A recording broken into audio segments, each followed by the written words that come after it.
Today we are going to draw The Thinker by Rodin. Once again, working with rough watercolor paper, 300 gram, and my decision is going straight in with the water-soluble watercolor pencil. So this is a Caran d'Ache, and it's a ivory black. Making sure I have nice sharp point on it. And here we go. I want this again to be loose. We're going to play a little bit with composition. So what am I planning? Do I want it heavy at the bottom or do I want it heavy at the top? Just to place them in the center. Would that be a good solution here? Looking at the format, we want to make sure it's not too crowded. I don't want to make it too small either. I'm going to start just marking what I think would be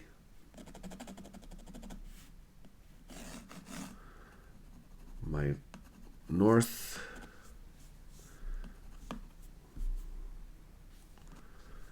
measuring some of those angles, just creating a bit of an envelope. So we're going to have a nice top left open area, just like in the composition. Don't want to make it too heavy. And as I begin just setting up some points for my drawing, I can visualize how crowded my composition is going to be. So it is a nice, what type of study am I going for? And what you want to do is think about, okay, am I focused on line quality, the line quality of my drawing approach? Am I more, am I going to be more focused on the techniques that I can apply with this medium, or the mixed media balance of ink and color? Am I going to just try to really render that detail and the texture? Am I really focused on the light? Do I want, and that's the one I feel, it's going to be a mix of the line, the light, and some of the texture through the watercolor technique. And that's my hope.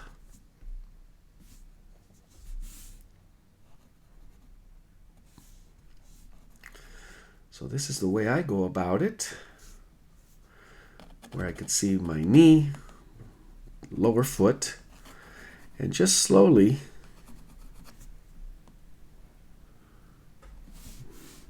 begin to arrange through angles and envelope. And by envelope, I mean I got that entire form. So, drawing method. One that I absolutely love is blind contour drawing. And why not? This would be something you could actually go for. Again, expectations of the level of detail that you plan to do should dictate which method and how you're going to deliver that method. Also considering the medium. So again, I want this to be a nice figure drawing study, where you kind of have a feeling of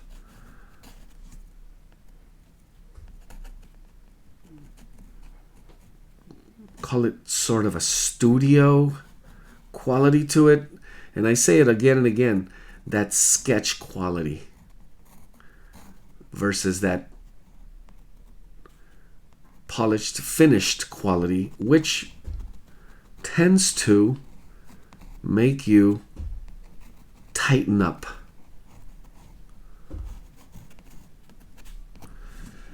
So I'm beginning to analyze and look at some of those major structural lines that I did in that sketch, and I want to begin to put them together, also seeing center line, eye line, trying to capture just with a touch a line, that expression. We notice that that muscle, it's a bit exaggerated, so I begin to use also negative space.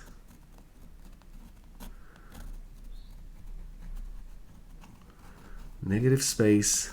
As I combine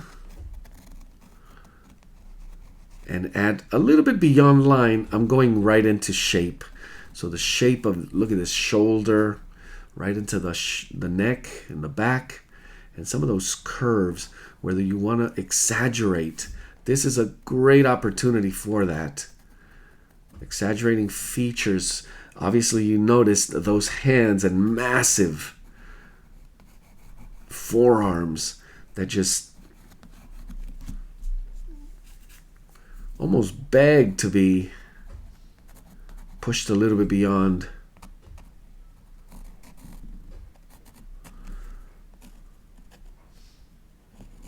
There's a tiny bit of curling and twisting that you notice with some of these lines coming across some of the muscle and in the chest area here, where we see a little bit of turn. When drawing face and hands, don't think of it as face and hands. Remember, it's just lines. Stay simplified with the bigger shape. So the bigger shape, just like a mitten there. Right now, mostly angles and how it occupies the space in terms of composition. There's an amazing, I love this here, this negative space that we have going on here. And that's where my focus goes to when I deal with this area, which now I'm beginning to see it's a little bit bigger than what I intended. So catching that early, there we go. And this negative space right here, with some of these smaller forms that allow you to basically solve a huge part. So this nice little area that needs to remain light is going to be one of those keystones for me. Right in there. Another drawing method that is very helpful here is seeing the shape within the shape. And that is that roundness of the muscle, the roundness of this knee, and as it bends and goes away in space. So you see how we have the back of the leg here, the thigh, and going into the glutes and into the torso here. Beautiful bends and twists and those curved lines that actually go a little bit further into rendering just a touch of the form.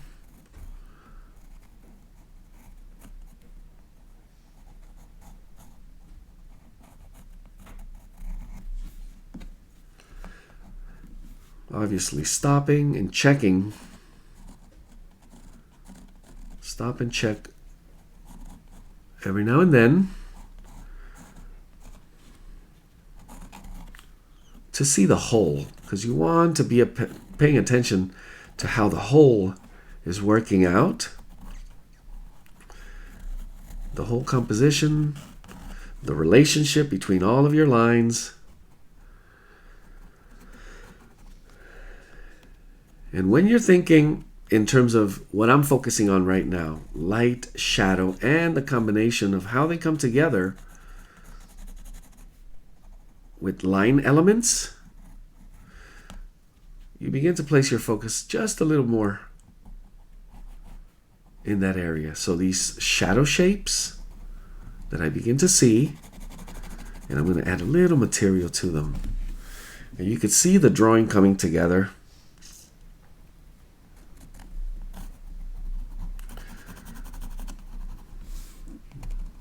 And we'll get a little more specific in some of the detail areas. So for example, these hands, the feet, and the face, they're going to have a little extra time and study.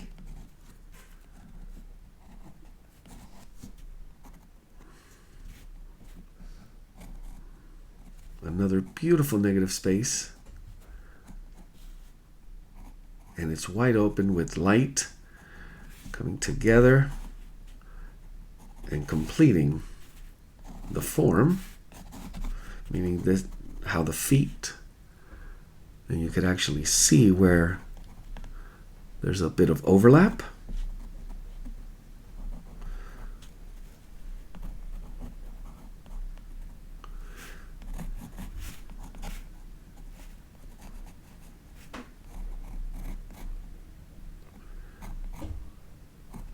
And there we have it. And making sure we keep that and preserve that light.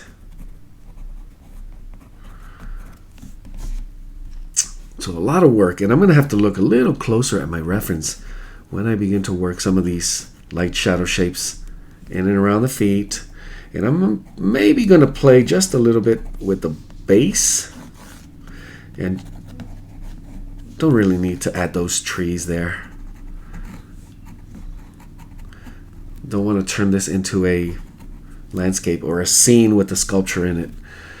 It's more about the actual figure.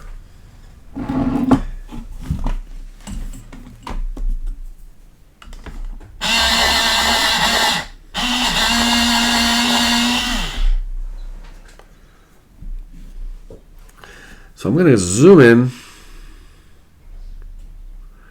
into my reference here, and I'm going to work the area of the face. So there's something really interesting. Again, we're dealing with edges of light that go right into shadow.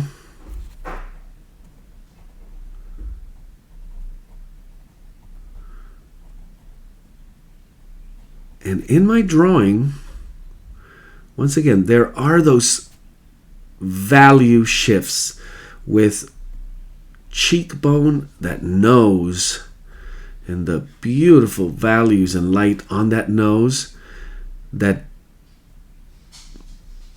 go right into those almost cave-like eye sockets. So the play of light here is so delicate. Yeah, you could and should take your time with how to plan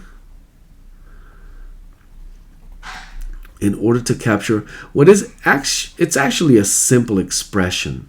If you look at the shape that we have of shadow under the eyes, and we have the nose in light,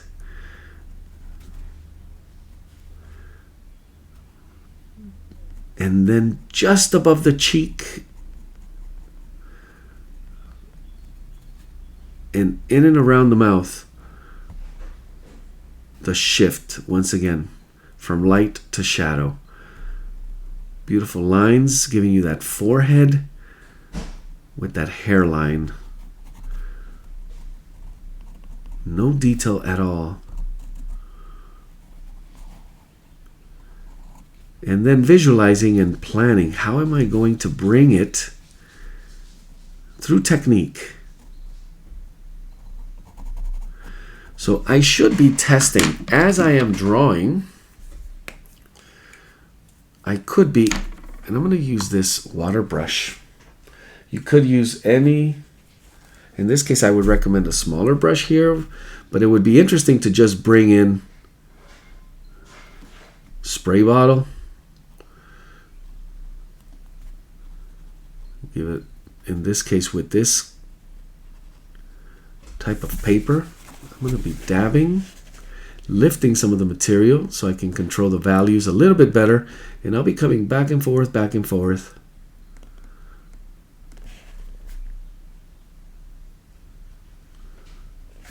wiping down my brush and making sure I get that.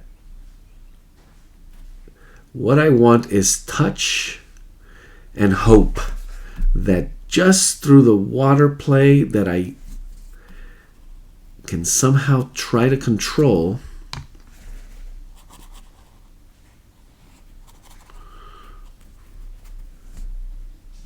capture some interesting and almost automatic, in this case, texture, expression, value. And this was just the first test to see how the medium, you could begin to see the play of light. And what I wanted to see is how this medium, how much further can I take before I continue. Now the other thing is, now you don't want to be working, you got to be careful when you're working watercolor. In my case, watercolor pencil on wet surface. It changes everything. It could actually be an interesting technique for you to explore, but it is a little more chaotic. It does bring in an extra level of difficulty to control.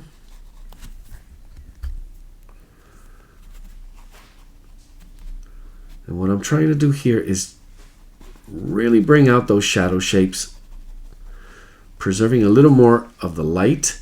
And there is we still have a lot of watercolor paper showing through,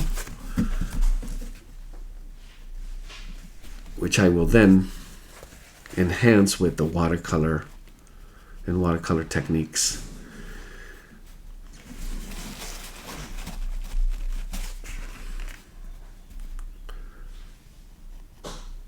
Very, very subtle. And again, what I'm dealing with here in terms of edge, I could begin to, and I got to be careful, begin to bring this just a little bit out towards the background where we have light, instead of bringing it into my subject, such as here. But there will be a point where light and shadow meets, and there will be a transition. And this one, very, very subtle. I actually like it.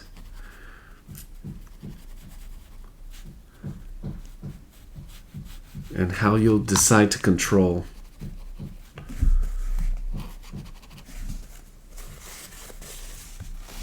that look, that variation.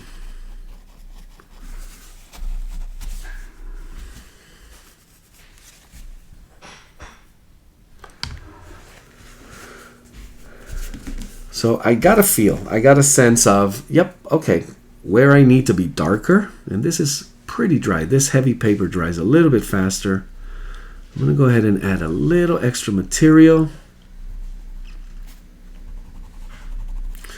Also, a little bit of line.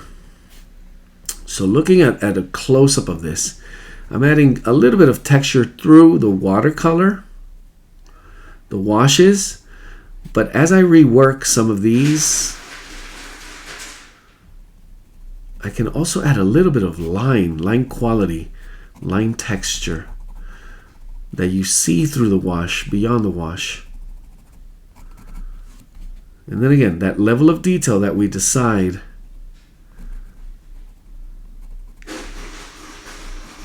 and I mean with value.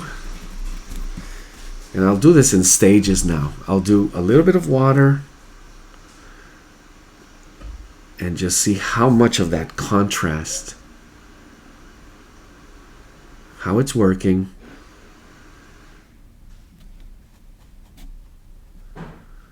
For me to control it just a little bit better.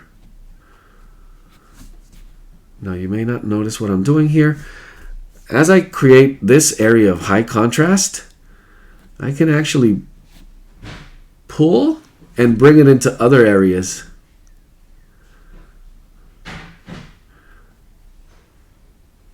So I begin to think almost in numbers as well. If we have an area of value that would be a 1 or a 2, but I need a 3 or a 4, I could pull just a little bit from that area value and bring it to an area like this one here, where the value is just a little bit lighter.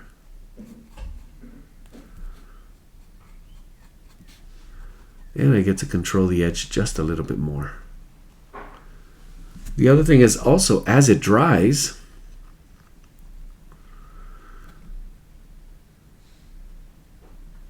you could apply layers. But again, remember, I want it from the beginning. I wanted this to be nice, loose. So the brush stroke, although it may not look it, it's very, very, it has the qualities of drawing. And it is basically what I am doing. Drawing the light. So we have a lot of material here. And a lot of muscle tone. With a bit of curvature.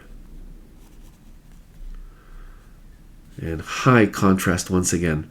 Some of those shadows may get linear. So pick your spot carefully where you begin, where you want it to deepen to get darker. And work the technique so you can have better resolution with the way you transition those values. This was great here. It begins to show a little muscle tone, and all it was just a gradient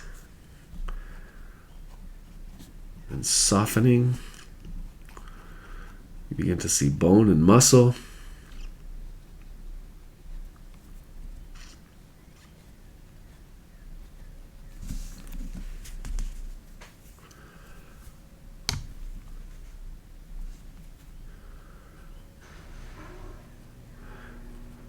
And as a first sketch, I would do many things differently. Less line on the contour, allowing me to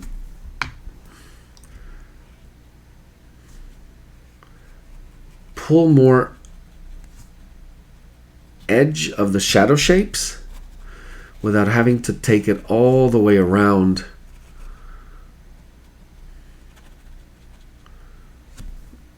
Where I need to deal with shadow, it's easier, but where it needs to turn into light, if there's line, then it just becomes kind of obvious. And it's that contour silhouetting effect that we do with drawing sometimes, where we think that's the way to solve it, just add lines. Sometimes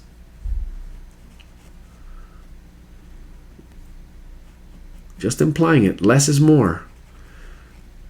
And the empty area of light still projects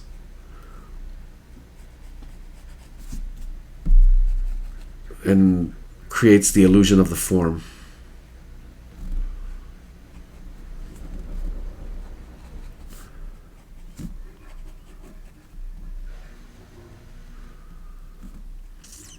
Very interesting. Breaking it into smaller and smaller. And here I don't have a lot of line work.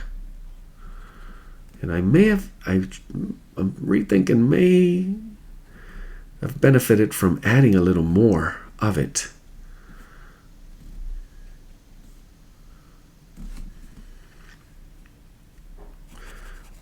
So here's another example of what I mean, how we begin to come over to the edge of the light.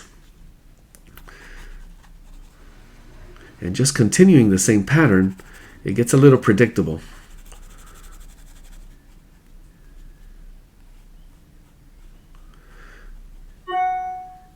So I would have something different. I would have planned it out a little bit more careful in terms of which shadow shapes I would have focused on a little more.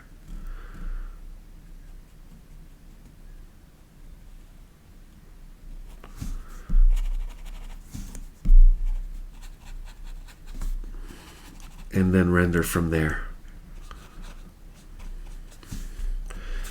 Because at some point, these contradicting, or just, it's not contradicting, but they're not complementing, they're not contrasting. The values that are not contrasting could break the illusion by causing confusion.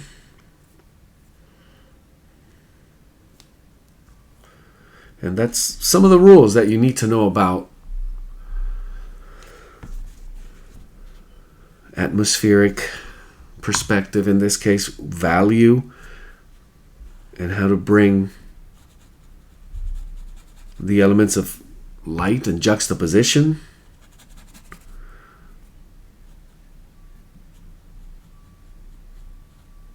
Certain rules that you just cannot break.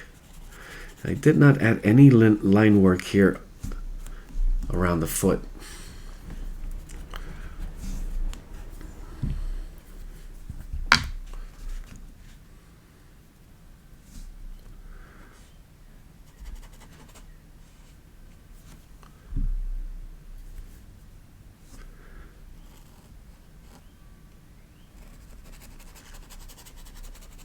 And I mention it over and over, the rule of, or the formula of biggest to smallest,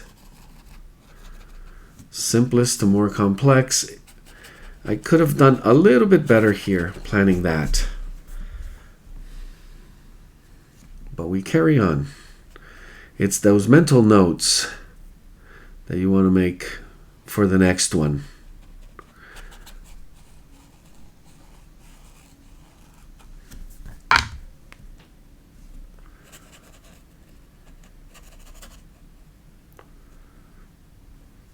So once again, here I'll go from the inner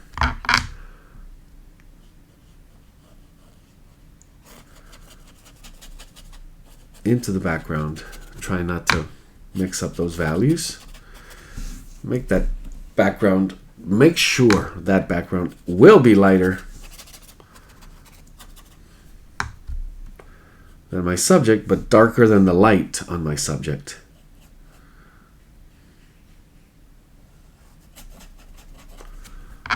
And then bring it right back into the figure here as we deal with these shadows.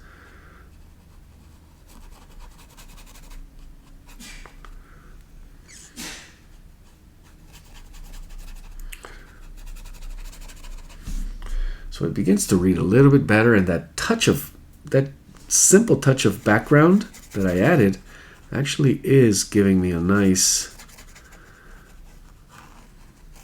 read, where I could maybe place a little more focus on the hands and the feet, make them just a little more of a focal point.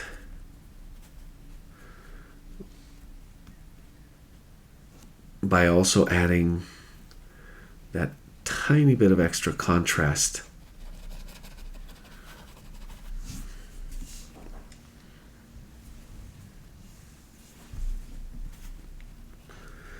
A lot of line work here.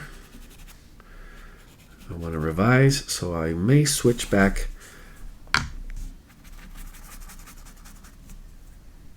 to the pencil.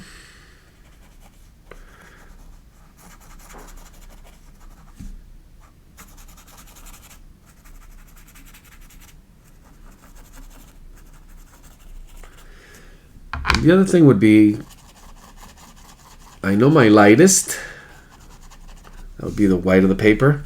Do I know my darkest? And that, not yet. In the face, it got a little dark, but again, the rules.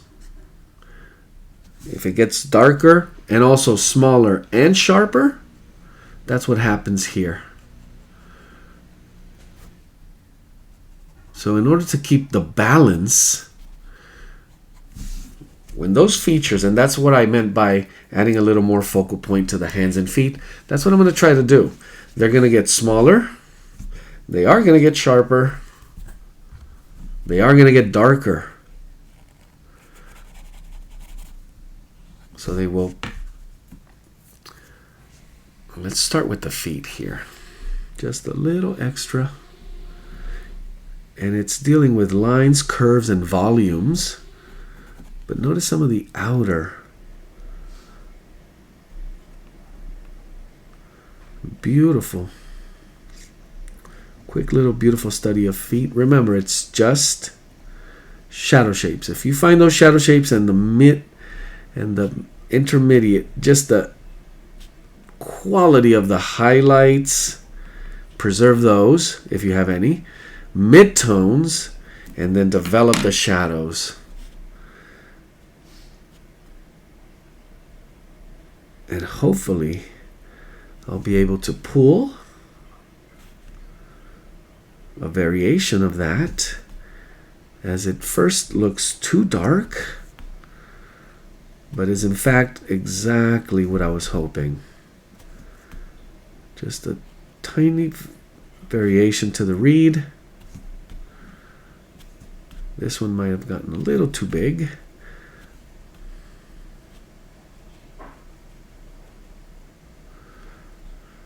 And then understanding that once you know what your darkest is, there's a point where it just does not get any darker. So try not to get there too fast. Give yourself plenty of room to play and push, push, push until you can push no further. Just like here. And you see how that foot is just coming alive? Just through the shadow play here. A little bit of rounding the form, but it's again just manipulating, combining those shadow shapes, the value of them. And this definitely got just a little too big. Not too dark, but too big.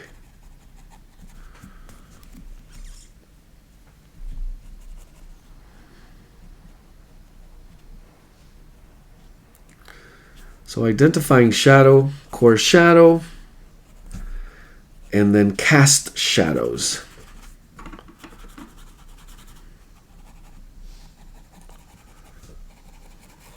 To better describe what I'm doing here, these shadow areas. Let's go to the other foot. And you see there's a nice little expression. So depending on the medium you're using, again, there's going to be some linear work. We have toenails that I actually can see. And there's this foot, an expression with the foot, which is there's a grip going on. As we play with more lines, more shift and value. And I think that should do it right there.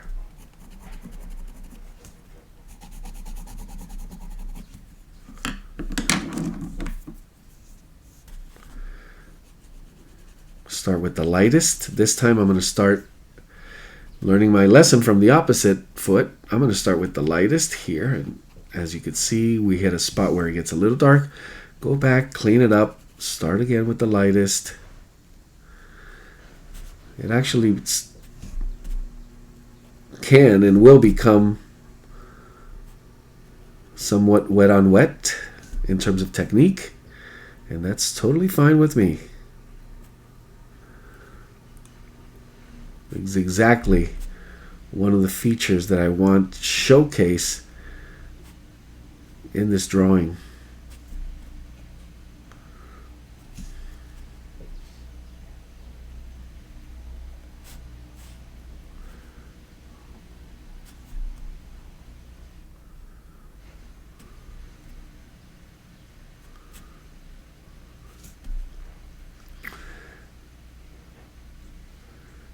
And really reminding yourself to stay in an abstract mindset, especially when you're doing hands and feet. Do not think, especially do not use the words toes or ankle. You want to simplify, deconstruct,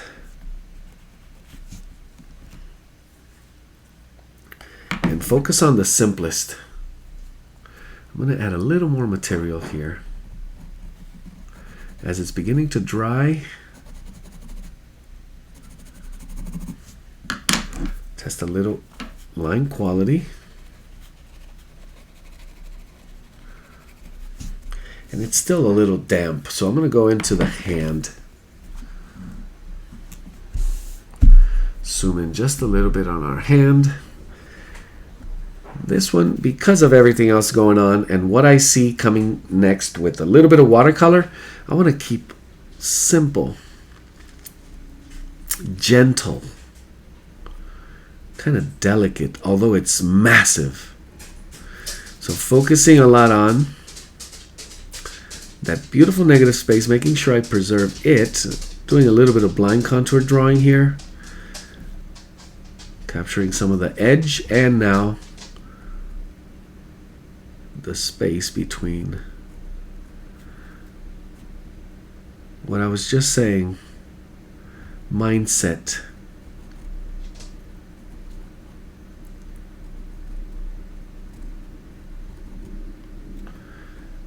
Finding a way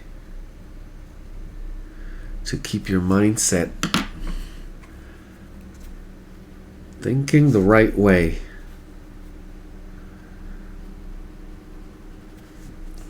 So you can get the right results.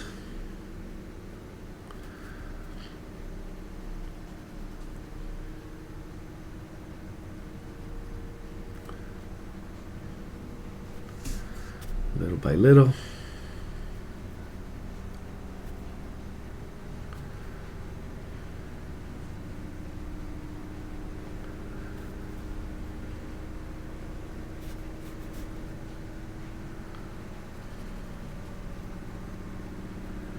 And our shadow shapes.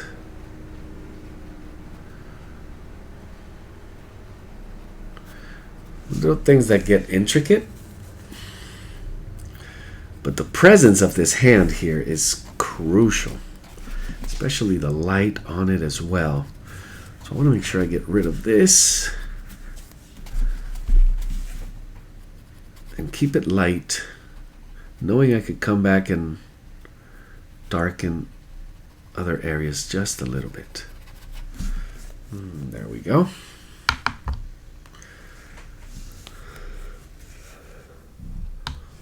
Touch up a little bit here now, and I just added some lines for the base. Not much.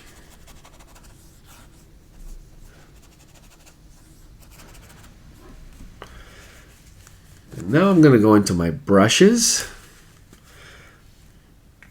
and my watercolors. It's a big decision. What should my palette look like? So I think I'm done with the watercolor pencil.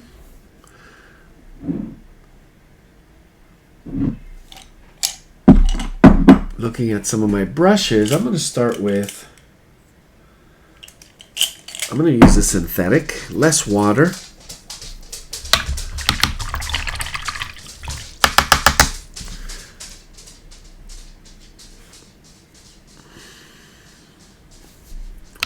Great opportunity to get creative with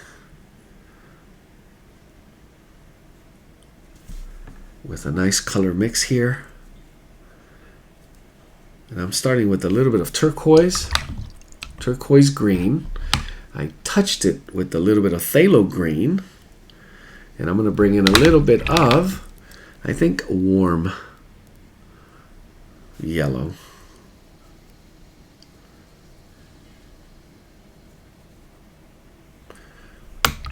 And the way it's a very cool green in the area of light.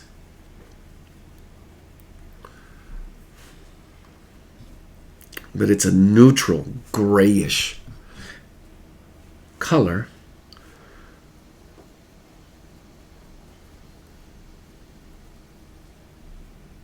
In very, very low value. So I'm going to test that first.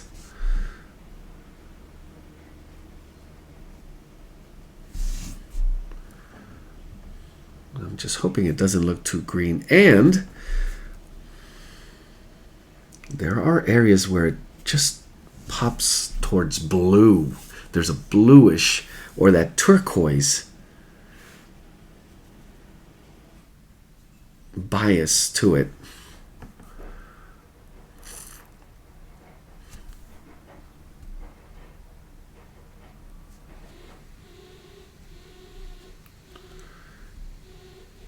trying to stay with the lightest.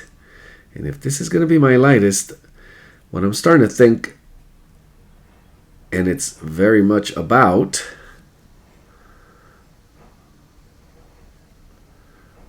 is what will be my shadow colors for this one.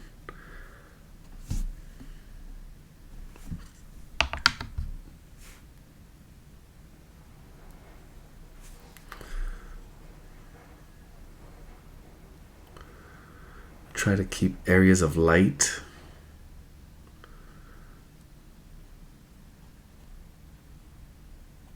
Almost to the white of the paper, and there are not that many, but very, very low values.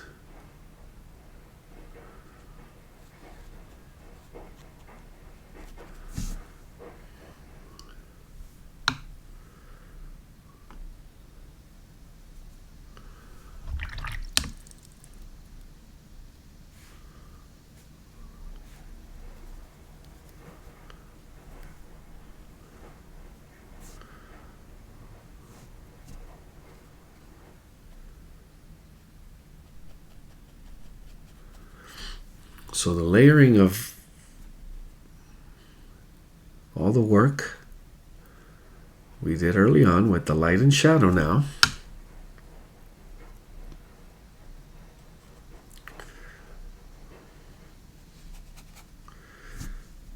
I'm trying to get ahead just a little bit where my plan goes from here in terms of bringing in those shades again. So because I'm working with this turquoise, greenish color, my first thought would be, well, I need to go towards the red violets. But I also have a tendency to neutralize that color more towards a gray-brown.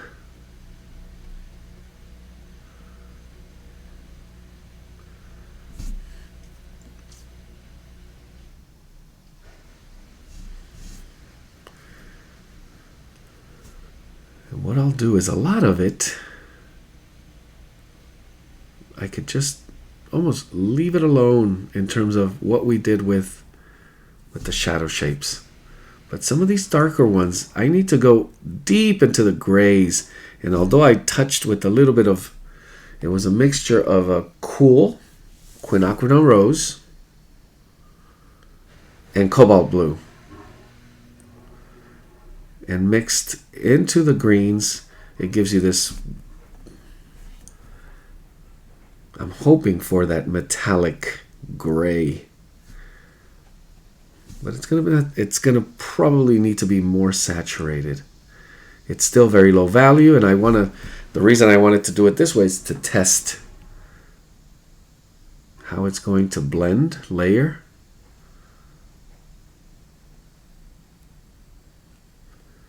With that green I decided to play with.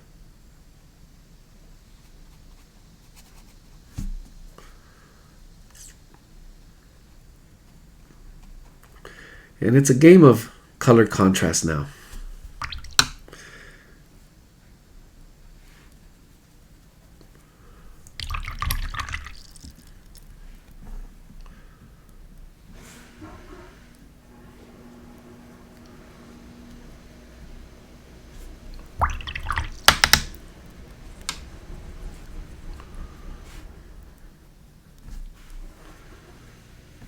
And I look at these colors, some of them begin to get a little minty, meaning cooler. But they had no yellow, not a lot of yellow in it. It was more the phthalo. And yes, the turquoise.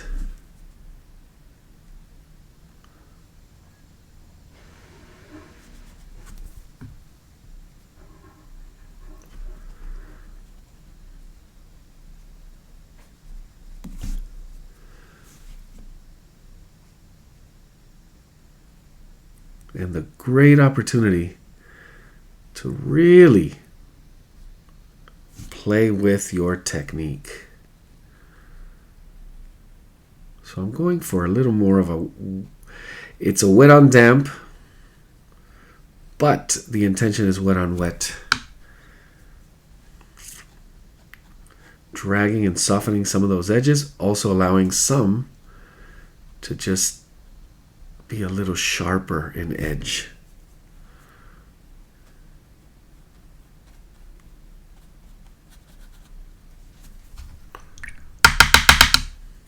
And it's going to have to get darker. As it dries just a little bit more, I will continue bringing in that neutral.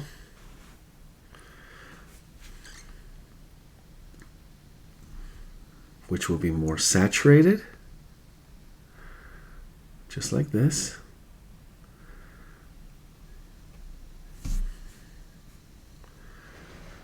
And creating just a little bit of sharper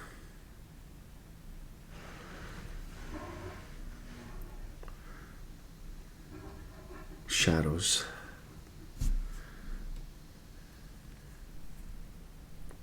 And it still holds to that green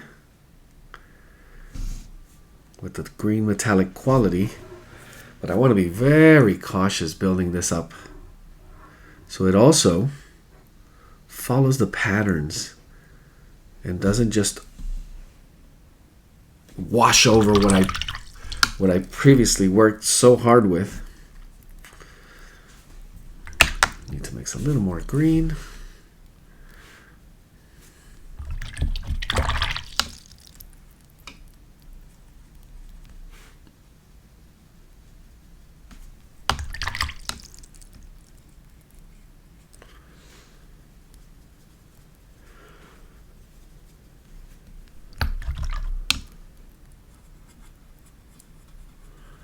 I'm going with just a little different. I used New Gamboge as my warm yellow to pull this towards that lighter, cooler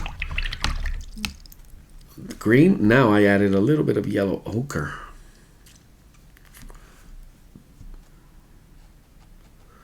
And yeah, I neutralized it even more. Just a little bit more.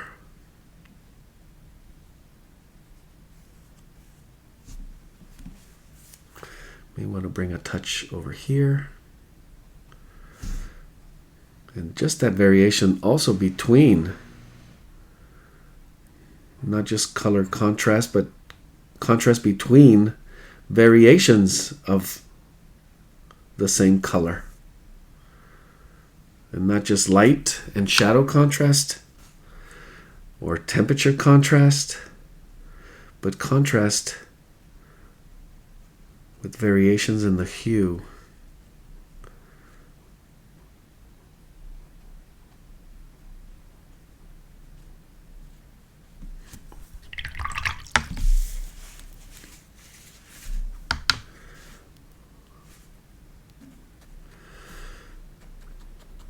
Bring in a little more. Let's do turquoise, cobalt turquoise. Just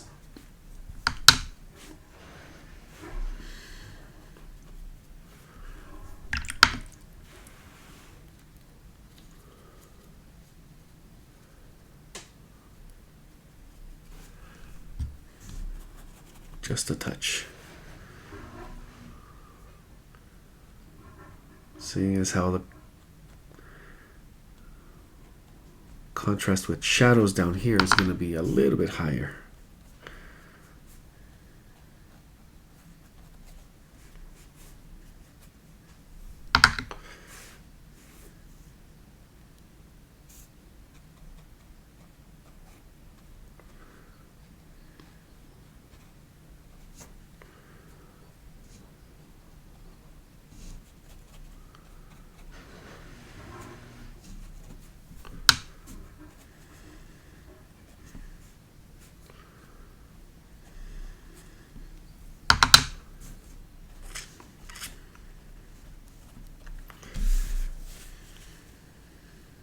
Perfect. One more thing, I've been playing with this new pigment, Lunar Black. And when I bring just a little bit of it, because it has this great granulating quality, I'm going to touch it into this mixture and test it right here at the shadows. See if that delivers that look through technique that I was hoping for, which is a little more, as I said, chaotic, but it's controlled chaos that we're looking for. And see that instant granulation right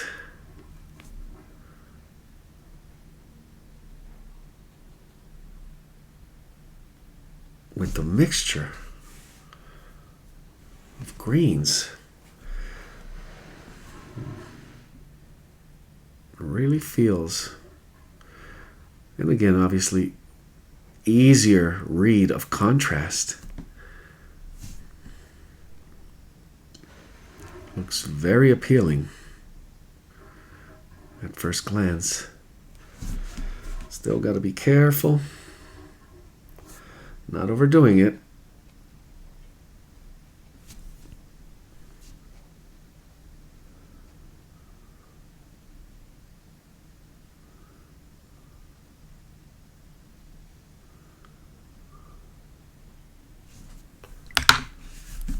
And following the rules. Most important one here continues to be of light.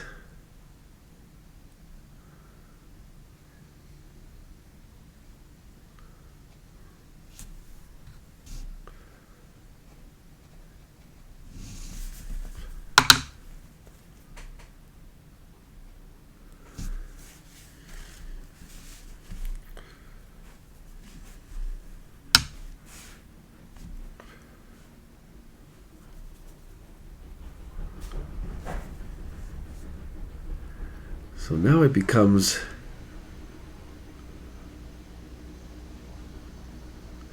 %100 figuring out the level of final contrast here. How far, as it gets more and more linear in a way, with sharper, smaller, and sharper shapes that almost become, in many cases, tiny little lines, as they also get lots and lots darker. But it is there, right there, where you realize the importance of value management, understanding what shapes, what lines and what shapes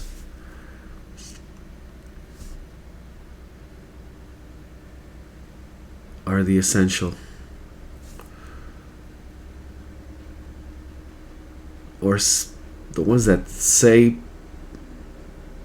it loudest, or clearest, actually, not loudest, clearest.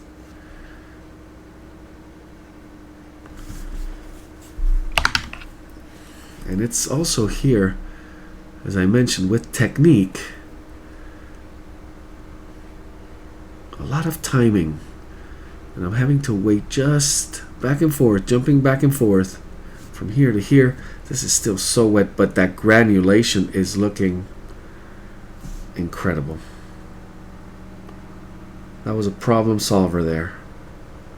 So sometimes in your color mix and your setting up of a palette, every now and then there's a pigment that comes along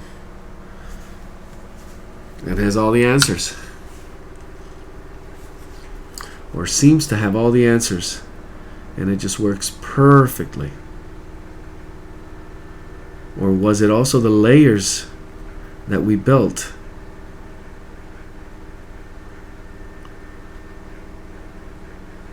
that allow it to kind of showcase all the beautiful things it's doing.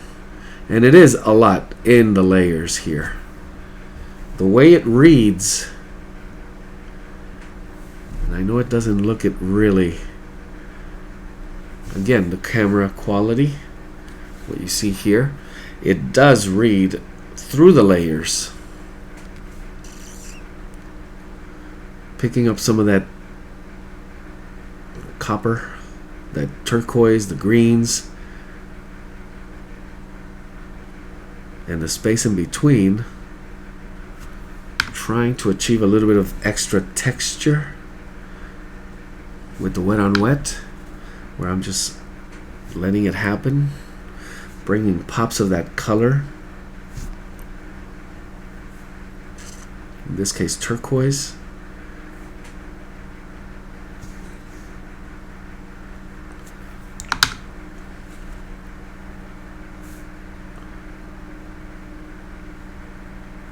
As we push them just a little further.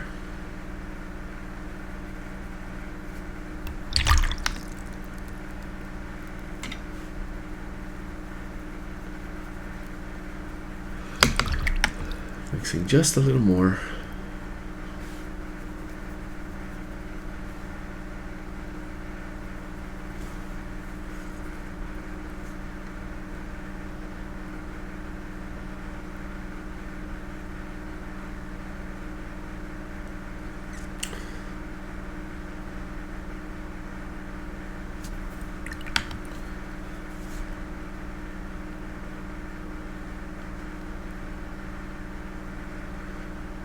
And bringing it close to an end.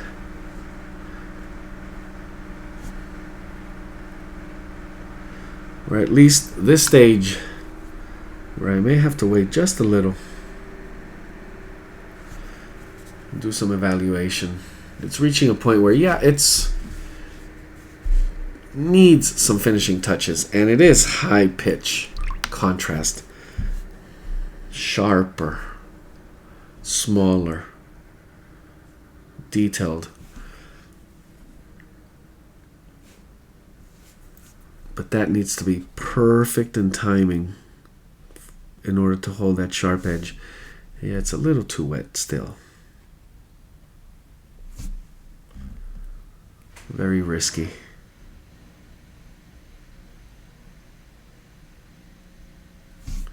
But it's that last level here. When we begin to reach this level of saturation, I could see that's it. That's going to be... It needs to be a little smoother in the transition, but it will work.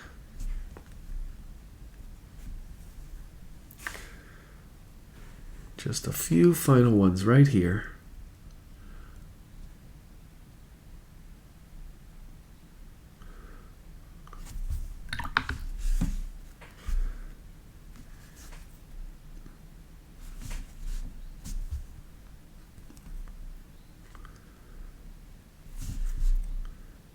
And I'm not using my smallest brush here. Again, I'm going for that surprise element where I let the water and the pigment do a little dance. Hopefully a dance that I could live with. Not too risky. Yeah, but that was a great touch there. And you can see that final pop in contrast level will do it.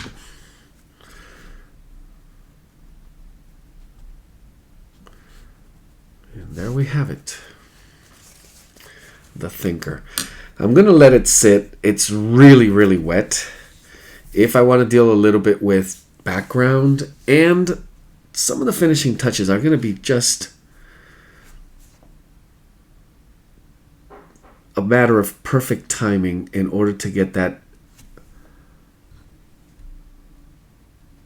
level of moisture right, and it probably will still be one or two more layers, so it has that soft transition. And then as we saw, some of those hard or harsh contrast areas with that sharp edge.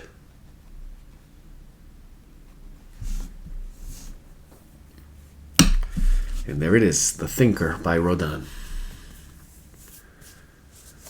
Hope you guys enjoyed it.